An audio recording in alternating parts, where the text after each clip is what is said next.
ኤችአይቪ እና ሰለሞን በሬ የ35 ዓመት የህይወት ተጋድሎ በ1990ዎቹ አጋማሽ ኤችአይቪ የሚለውን ስም ማንሳት እንኳን በሚያስፈራበት በሽታው አልማዝ ባለጭራ እየተባለ በሚጠራበት በዚያ ጨለማ አንድ ወጣት መላው ኢትዮጵያን ያስደነገጠ ድፍረት ይዞ ብቅ አለ።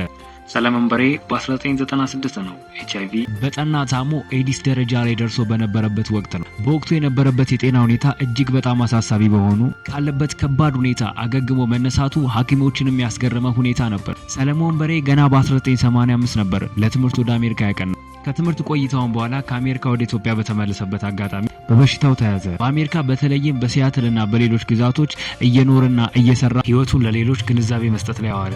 እንደ ብዙዎች በሽታውን ደብቆ አልተቀመጠም። ይልቁንም ኤችአይቪ ጉንፋን አይደለም እያለ በአደባባይ በመውጣት ስለ በሽታው ማስተማር ጀመረ። ይህ ድፍረቱ በወቅቱ የነበረውን ፍርሃትና ጨለማ የሰበረ ትልቅ ብርሃን ነበር። የሰለሞን በሬ የህይወት ጉዞ እጅግ ፈታኝና በውጣ ውረድ የተሞላ ነበር።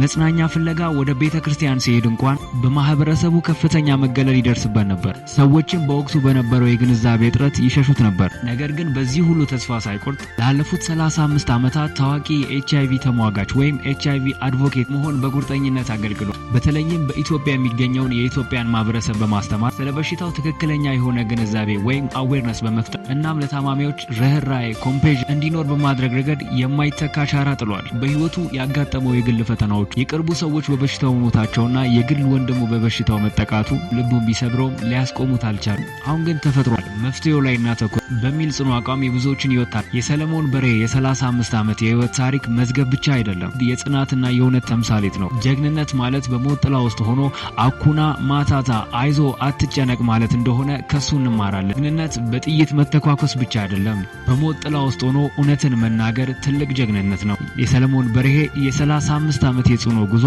ለዚህ ትውልድ ምን ያስተምራል? እናንተስ ያኔ የነበረውን የአልማዝ ባለጭራ ፍርሃት ታስታውሳላችሁ? ሐሳባችሁን በኮመንት አጋሩኝ። ፎሎ ማድረግ እንዳይረሳ። ይመቻችሁ።